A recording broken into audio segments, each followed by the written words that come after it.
नमस्कार, आप देख रहे हैं सलील संदेश और मैं हूं आपके साथ अश्विनी। बुलेटिन की शुरुआत करते हैं कुछ खास खबरों के साथ। जालौन जनपद में झांसी बिजली विभाग की विजिलेंस टीम के सीओ ने विद्युत चोरी निरोधक थाना एवं विजिलेंस पुलिस प्रवर्तन दल कार्यालय का अर्धवार्षिक निरीक्षण किया। इस दौरान उन्होंने विभागीय कार्य प्रणाली, रिकॉर्ड मेंटेनेंस और मौके पर संचालित व्यवस्थाओं का गहन निरीक्षण करते हुए अभिलेखों की जाँच की।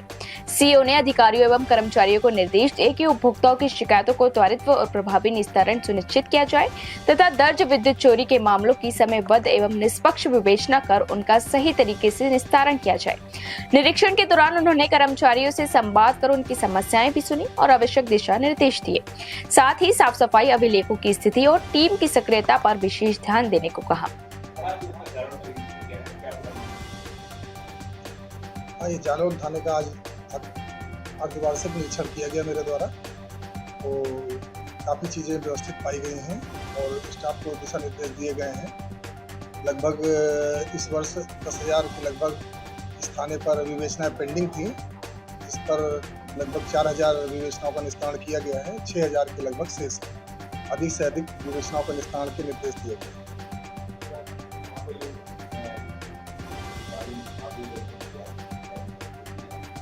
कर्मचारियों को यही निर्देश दिए हैं कि विवेचनाओं का शीघ्र निस्तारण करें और जनता के साथ व्यवहार अच्छा रखें, कोई शिकायत कहीं से प्राप्त ना हो। कानपुर में जिलाधिकारी ने सामुदायिक स्वास्थ्य केंद्र बिठूर का औचक निरीक्षण कर स्वास्थ्य सेवाओं की स्थिति का जायजा लिया। निरीक्षण के दौरान उन्होंने ओपीडी व्यवस्था, दवा उपलब्धता, अभिलेखों और मरीजों को दी जा रही सुविधाओं की समीक्षा की। इस दौरान चिकित्सक डॉक्टर श्रद्धा वर्मा, डॉक्टर राजेश कुमार और स्वास्थ्य कर्मी शिवम पाल अनुपस्थित पाए गए, जिस पर डीएम ने कड़ी नाराजगी जताते हुए तीनों को एक दिन का वेतन काटने और स्पष्टीकरण लेने के निर्देश दिए। उन्होंने भ्रमण पंजिका का अवलोकन करते हुए मरीजों की संख्या, उपचार व्यवस्था की जानकारी ली तथा अस्पताल में आवश्यक दवाओं की पर्याप्त उपलब्धता सुनिश्चित रखने के निर्देश भी दिए। बिठूर क्षेत्र में जो हमारी सब सीएचसी है, इसमें 8 से 2 के बीच में चिकित्सा उपलब्ध है। इस गर्मी के मौसम में 8 से 2 है और यहाँ पे डॉक्टर मल्होत्रा जो डायरेक्टर के पद से रिटायर हुई और मेडिकल डॉक्टर भी हैं, वो उपस्थित है। परंतु जो यहाँ के इंचार्ज हैं डॉक्टर राजेश हैं और जो श्रद्धा जी डेंटल सर्जन है, वो अनुपस्थित है। उनकी अनुपस्थिति मार्क की जा रही है और उसके अलावा एक डॉक्टर की मेडिकल ड्यूटी है, फार्मासिस्ट एक मिले हैं यहाँ पे और कुछ और स्टाफ भी एब्सेंट है। इस क्षेत्र में मेडिकल सर्विसेज के लिए यहाँ पे अच्छी फैसिलिटीज है। रेबीज की वैक्सीन भी उपलब्ध है बिठूर के सीएचसी पे और संवेदनशील सीएचसी पे जो स्टाफ एब्सेंट है उसको हम लोग डिसिप्लिन करने के लिए कार्रवाई करेंगे और जो अच्छा स्टाफ है, जैसे डॉक्टर मल्होत्रा जो इस सेवा भाव से लगी रिटायरमेंट के बाद, तो we all appreciate her roles. Khargone जिले की धूलकोट विधानसभा क्षेत्र के दगड़खेड़ी गांव में औद्योगिक क्षेत्र निर्माण को लेकर आदिवासी किसानों का विरोध लगातार दूसरे दिन भी जारी रहा, जहां बड़ी संख्या में किसान और महिलाएं तहसील कार्यालय परिसर में धरना पर बैठे रहे। प्रदर्शनकारियों ने रात भी वहीं गुजारी और भोजन भी धरना स्थल पर ही तैयार किया। जागृत आदिवासी दलित संगठन के प्रतिनिधियों का आरोप है कि साल 2022 से लगातार प्रशासन से भूमि अभिलेखों में सुधार की मांग की जा रही है, लेकिन इसके बावजूद लगभग 250 किसानों की जमीन को शासकीय बताकर औद्योगिक क्षेत्र बनाने की योजना तैयार की गई है, जो उनके साथ अन्याय है। किसानों का कहना है कि 500 एकड़ जमीन उनके नाम, पावती और पट्टों सहित दर्ज है, फिर भी रिकॉर्ड में बदलाव कर उन्हें योजनाओं के लाभ से वंचित किया जा रहा है। वहीं तहसीलदार संजय चौहान ने कहा कि किसानों की मांगों को उच्च अधिकारियों तक पहुंचा दिया गया है और आगे की कार्रवाई आदेश अनुसार की जाएगी। 2 दिन से धरना प्रदर्शन जारी है आपके द्वारा। ये दगड़खेड़ी गांव के जो रिकॉर्ड गायब है, उसके लेके हम यहाँ पे धरने पे बैठे हैं। क्या मांग है आपकी प्रशासन? हमारी ये मांग है कि वो ये पैसा कानून के माध्यम से वो नक्शा सुधारे और दोबारा सर्वे करके उन किसानों को पावती बना के दिया जाए, ये हमारी मांगे है। तो अभी कोई जिले के अधिकारी आए आपके पास? जिले के अधिकारी कोई नहीं आया, कोई कलेक्टर भी नहीं आया, कोई एसडीएम भी नहीं आया, कोई भी नहीं, वरिष्ठ अधिकारी कोई यहाँ पे आए नहीं, मुख्य पे नहीं आए। आपकी सुनवाई नहीं होती है तो आगे क्या करेंगे? ये सुनवाई नहीं होती तो हम यहाँ पे धरना पे डटे रहेंगे। अभी कितने दिनों से यहाँ पे डटे? और 2 दिन हो गए। 2 दिन? हाँ। क्या नाम लिखते हैं? शिवराम कना से जागृत आदिवासी दलित संगठन। करता ही रहा इतनी ज़मीन का ये औद्योगिक क्षेत्र अपने बजरा तेरे बाद में आमका ये नियाप्त करी तेरे से होता हम धरना पर बसे है क्या कितने एकड़ जमीन? 1200 एकड़ से जमीन। कितना किसान गाँव में? 250-300 किसान से कई 2 दिन से तुम धरना चल रहे हैं यहाँ पर? हाँ चल रहे हैं। तुम्हारी सुनाई नहीं होते काही आगे काय कसं नहीं सुना है त्यामुळे असं आंदोलन हटचे नहीं ना दूर नहीं जाऊंगा सर आंदोलन जारी रखना हाँ तुम्हारी कितनी एकड़ जमीन से 1200 एकड़ जमीन नहीं है तुम्हारी कितनी हमारी 8 एकड़ है 8 एकड़ जमीन हाँ काय नाव तुम्हारा सभाराम खोड़ा ये गांव दग्गड़खेड़ी के किसान हैं जिनके उस टाइम पे इनको सोसाइटी के माध्यम से समूह बनाकर इनको पट्टे दिए गए थे। तो उस टाइम पे ये आज से 50-60 साल पहले की बात है। उस टाइम के बाद से क्या है कि ये लगातार उसी चीज़ के लिए आ रहे हैं कि वो अभी जो वर्तमान रिकॉर्ड है उसमें सरकारी शासकीय दर्ज है। तो इनका कहना है कि वो हमें अभी भी उसके पट्टे बनाकर दिए जाएँ। तो इनकी ये मांग है। तो हमने इनके जो कल इन्होंने हमको ज्ञापन भी दिया है तो वो शासन स्तर पर भेज दिया है और वहाँ से जो निर्णय आएगा वो हम उन्हें बता देंगे। ये कितने साल से क्या कितने साल से खेती बाड़ी कर रहे हैं? अब इनका उस टाइम से ही कब्जा इनका तो चला ही आ रहा है लगातार उन ज़मीन पे, खेती तो यही कर रहे हैं उस ज़मीन पे जी। उनके पास कच्ची पहुँचती भी है बता रहे तो कुछ रिकॉर्ड में उनके किसी के टाइम पे वो मिले हुए थे तो उनके जो रिकॉर्ड है वो बोल रहे हैं कि हमारे पावतियाँ बनी हुई थी। तो हमने रिकॉर्ड में चेक करवा रहे हैं उनका भी वो चीज़ें जी। क्या नाम है? संजय चौहान। फतेहपुर जिले में दूषित पेयजल की समस्या को लेकर भारतीय किसान यूनियन टिकट गुट का अनिश्चितकालीन धरना पिछले 15 दिनों से जारी है। प्रदर्शन के दौरान इस किसानों ने बोतलों में हैंडपंप का दूषित पानी लेकर डीएम कार्यालय पहुंचकर अधिकारियों को समस्या से अवगत कराया और किसानों का आरोप है कि ग्राम सभा तख्तीपुर कठरिया गांव में लगे 8 हैंडपंपों में से सभी का पानी खराब हो चुका है, लेकिन प्रधान और प्रशासन द्वारा कोई सुनवाई नहीं की जा रही है। किसानों ने बताया कि 18 मई 2026 से धरना जारी है और 2 जून को डीएम द्वारा आश्वासन दिए जाने के बावजूद अब तक केवल एक ही हैंडपंप का बोर हो पाया है।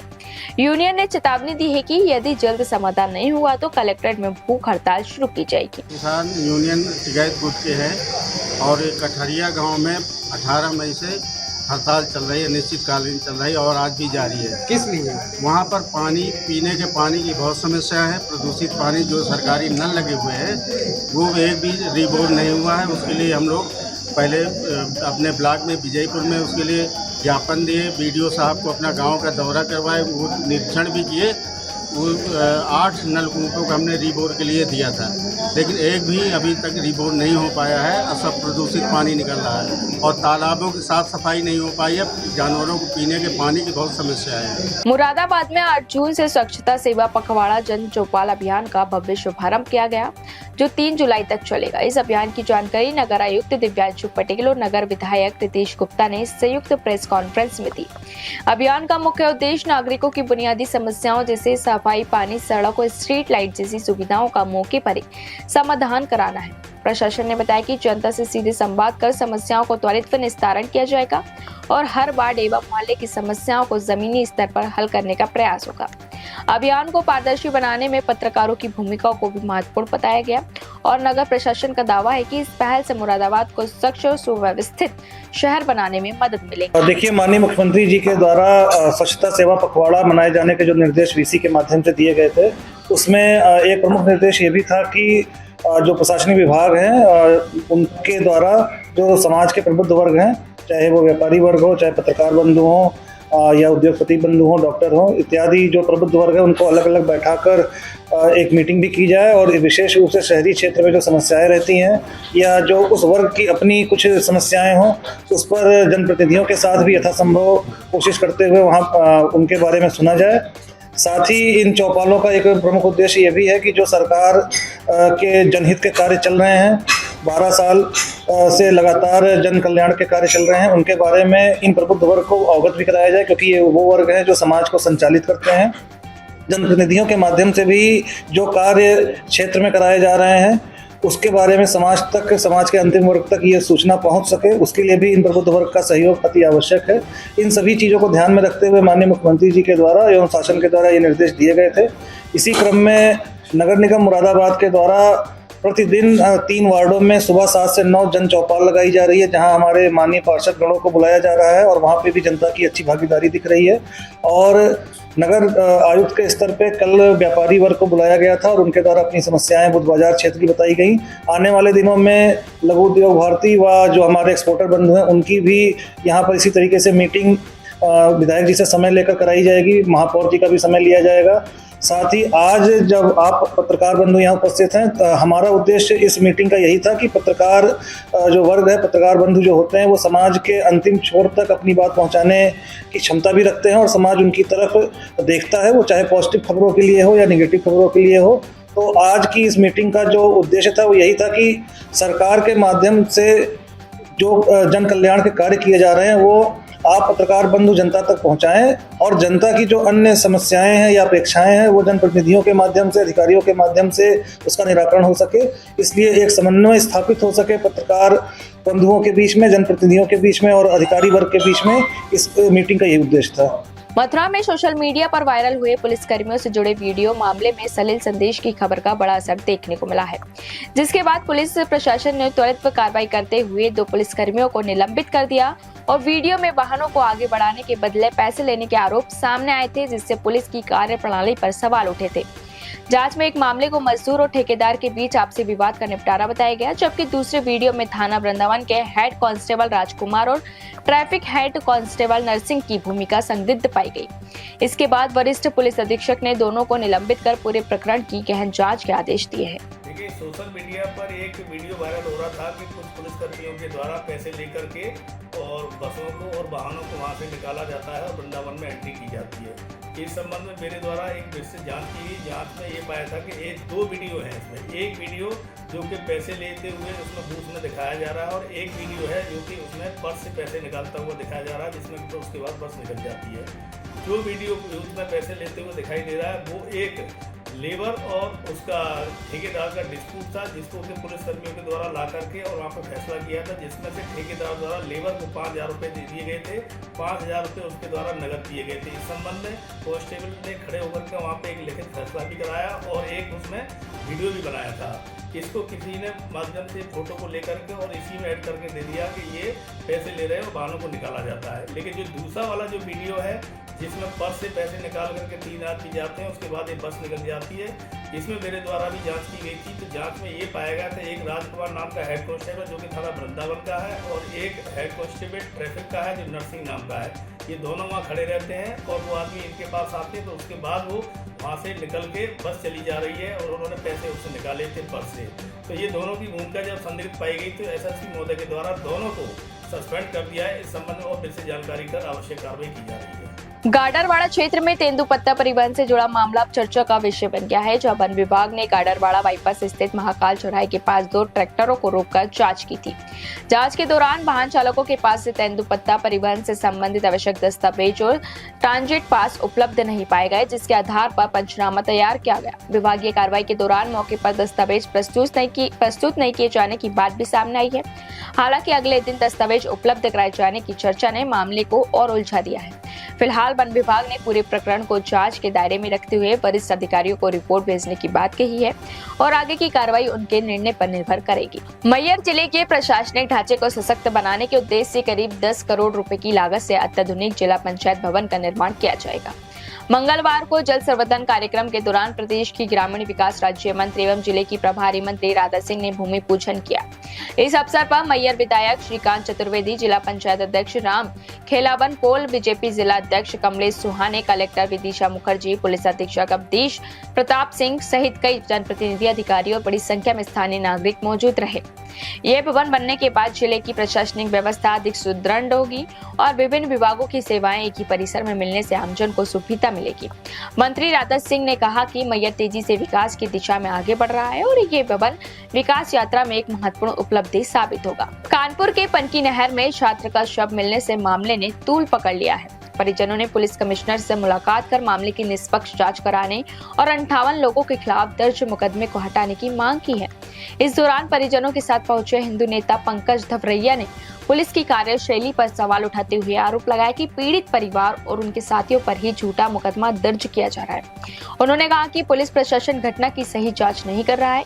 वहीं मृतक की मां नीलू शुक्ला ने भी मामले की निष्पक्ष जांच की मांग दोहराई है ताकि सच्चाई सामने आ सके। देखिए, बड़ी पीड़ा की बात है कि एक तो ब्राह्मण होना ही अपराध है और सवर्ण होना अपराध है। मैं यहाँ पर जब मेरी संवेदनाएं आहत हुई तो मुझे पता चला कि कानपुर में एक बच्चे की हत्या हो जाती है और उसके परिवारीजनों के 60 लोगों पर एक मुकदमा दर्ज कर दिया जाता है। तो मेरा लाजमी है कि मैं समाज का व्यक्ति हूँ, समाज का प्रतिनिधित्व तो करता हूँ, तो इस परिवार के पास आऊँ। मैंने इनका कष्ट जाना तो उसके समक्ष मुझे प्राप्त हुई सूचना के अनुसार एक व्यक्ति है, किसी संगठन के प्रतिनिधि ने जब यहाँ के SHO साहब को फ़ोन किया तो उन्होंने उन पर भी एक फर्जी FIR दर्ज कर दी। तब इन सारे विषयों को लेके मैंने सोचा कि जो राजा होता है, जो प्रशासनिक अधिकारी होता है, वहाँ से न्याय मिल सकता है। तो मैं उन लोगों के लेके यहाँ पे कमिश्नर साहब के पास आया, तो उनका जो भाषा शैली था वो एकदम उग्र और विनम्रतापूर्ण नहीं था, वो एकदम उग्र था।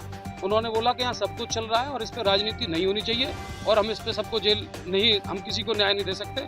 आप यहाँ आए हैं तो हमारी इनसे बात हो गई है, आप इन्हें भड़का रहे हैं। तो आप मुझे ये बता दीजिए कि जो व्यक्ति को जिसके बच्चे की लोकेशन मिल रही है और उस बच्चे की लोकेशन पे तय किए है समय के अनुसार प्रशासन मदद नहीं करता और उस बच्चे की मौत हो जाती है 3 फुट पानी में, जो 6 फुट का या 5 फुट का बच्चा था, और जब वह परिवार न्याय मांगता है तो उसको प्रशासनिक लोग डरा देते हैं, 60 लोगों पर FIR कर देते हैं, और जो लोग उनकी न्याय की बात करता है तो उसको डराने का काम स्वयं जिले का मुखिया कर दे, तो हम न्याय मांगने कहाँ जाए। क्या नाम है आपका? नीलू शुक्ला। क्या कहना आपके बच्चे के बारे में? मेरा बच्चा सुबह बुक लेने के लिए गया था रतनपुर, पनकी रतनपुर मैम के यहाँ। उससे पता नहीं किस वो वापस नहीं, जब घर आया तो हमने मैम के यहाँ फ़ोन किया तो मैम ने बताया कि बच्चा तो यहाँ से तुरंत चला गया। वो नहर, पता नहीं उससे किसने कहा कि नहर चलो, नहर पे उसके कपड़े उतरे वहीं मिले। नहर में पानी था नहीं, कमर से पानी था, बहुत ज़्यादा सीने से पानी था, और उसके कपड़े वहीं डाल दिए। उसको कोई वहाँ से ले गया और ले के पूरे दिन वहाँ ढूंढते रहे। पुलिस प्रशासन ने कहा, शाम जब हो गई रात 8-9-10 बज गए तो कहने लगा कि जाइए आप लोग सोइए जाके, और कहना कल सुबह 8 बजे आप लोगों की कार्रवाई होगी। हत्या हुई है। उस दिन बॉडी रखी थी तो 12 बजे एक कॉल आई थी, तो उसमें सब कुछ उसने लिख के भेजा था। मिले कह रहे सब सुनवाई हो रही है, हमें इंसाफ चाहिए। जबलपुर में पुलिस अधीक्षक जनसुनवाई के दौरान जमीन धोखाधड़ी का मामला सामने आया है। भारतीय सेना के एक जवान ने शिकायत करते हुए बताया कि उसने 6 साल पहले 4 लाख रुपए देकर जमीन का सौदा किया था, लेकिन अब तक ना तो जमीन की रजिस्ट्री हुई है और ना ही उसकी रकम वापस मिली है। पीड़ित का कहना है कि मामले में FIR दर्ज होने के बावजूद भी आरोपी अब तक पुलिस गिरफ्त से बाहर है। जवान ने SP से जल्द कार्रवाई कर न्याय दिलाने की मांग की है और मामला सामने आने के बाद पुलिस की कार्यप्रणाली पर सवाल उठ रहे हैं। प्रार्थी रामलाल प्रजापति जी द्वारा एक आवेदन आज SP ऑफिस में दिया गया है, जिसमें ऑनरेबल हाईकोर्ट द्वारा उनके प्लॉट पर किसी भी तरह का निर्माण कार्य न करने हेतु स्टे जारी किया गया है, जिसमें कुछ असामाजिक तत्व हैं जिनके द्वारा डिस्टर्बेंस क्रिएट किया जा रहा है। इसमें हमने तत्काल TI आधारताल को सूचित किया है और उन्हें वैधानिक कार्रवाई करने हेतु निर्देशित किया गया है। इसमें तहसीलदार को भी हम अवगत करा के वैधानिक कार्रवाई करना सुनिश्चित कर रहे हैं। मथुरा की छाता तहसील में रजिस्ट्री व्यवस्था के निजीकरण के विरोध में दस्तावेज लेखक संघ की हड़ताल दूसरे दिन भी लगातार जारी रही। इस आंदोलन को अधिवक्ताओं का भी समर्थन मिला, जिन्होंने धरना प्रदर्शन में शामिल होकर निजीकरण के प्रस्ताव का विरोध किया। प्रदर्शनकारियों ने उप जिलाधिकारी और तहसीलदार को ज्ञापन सौंपकर इस निर्णय को वापस लेने की मांग की है। उनका कहना है कि रजिस्ट्री का काम निजी हाथों में जाने से न केवल दस्तावेज लेखकों और अधिवक्ताओं की आजीविका प्रभावित होगी, बल्कि आम नागरिकों को भी परेशानी का सामना करना पड़ेगा। प्रदर्शनकारियों ने चेतावनी दी कि यदि मांगों पर जल्द निर्णय नहीं लिया गया तो आंदोलन को और तेज किया जाएगा। खरगोन के ग्राम खेड़ी, खानपुर और मगरिया के किसानों ने सिंचाई संकट को लेकर कलेक्टर को आवेदन सौंपकर तत्काल राहत की मांग की है। किसानों का कहना है कि महाराजा स्थित गायत्री मंदिर के पास बनी नहर से पहले नियमित रूप से सिंचाई के लिए पानी उपलब्ध था, लेकिन इस साल NBDA द्वारा नहर बंद कर दिए जाने से कपास, मिर्च और मक्का जैसी फसलें सूखने के कगार पर पहुंच गई हैं।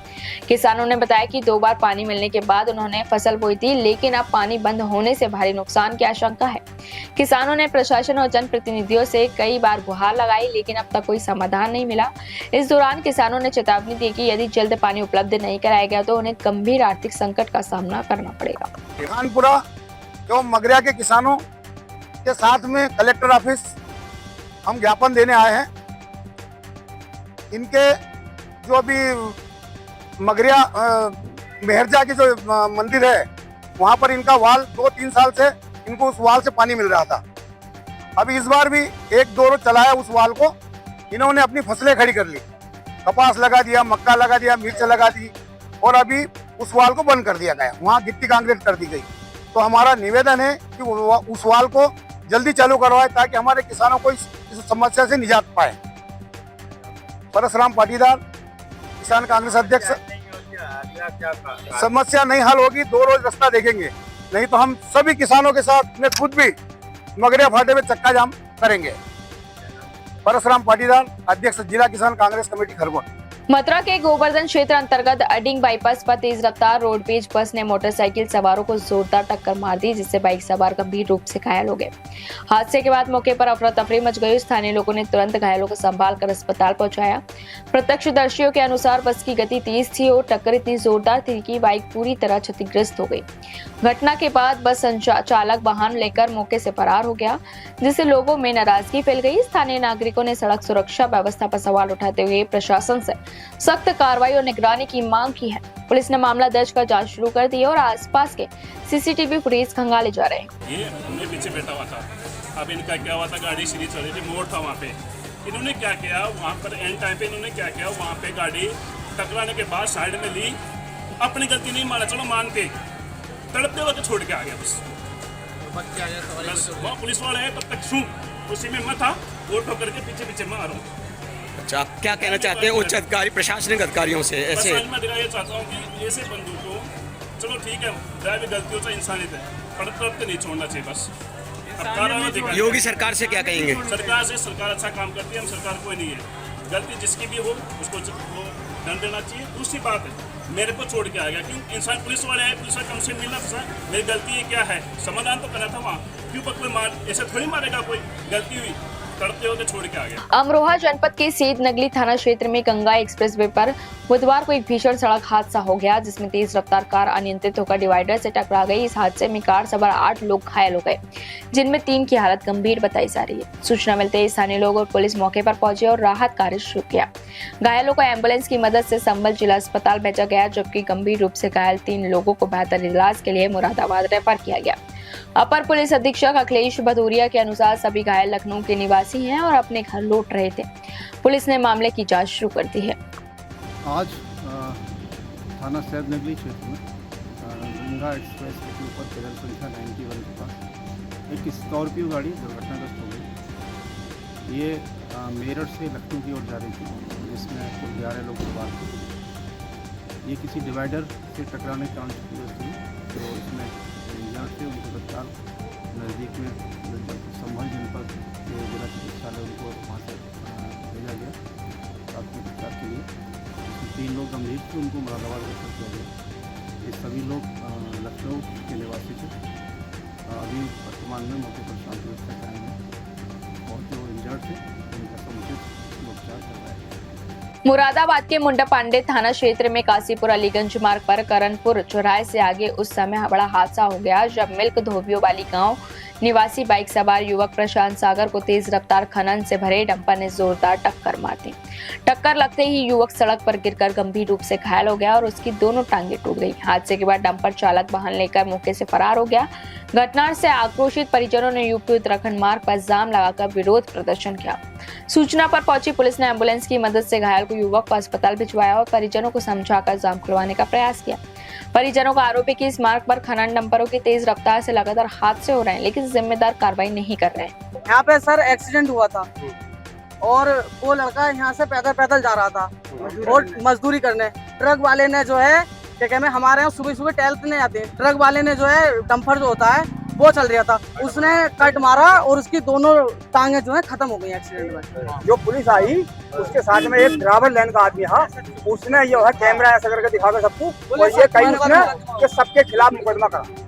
ड्राइवर ने ये बात कही और पुलिस की वर्दी में यहाँ वो भी, और यहाँ से लेकर जब हम उसका हंगामा थोड़ा सा करा तो वो ऐसा करके मैंने कहीं पकड़ो सर, तो वो जो है ऐसे स्पीड से भागा बैग गिरे लगा के कि अगर कोई पीछे अगर कुछ होता तो वो मर जाता।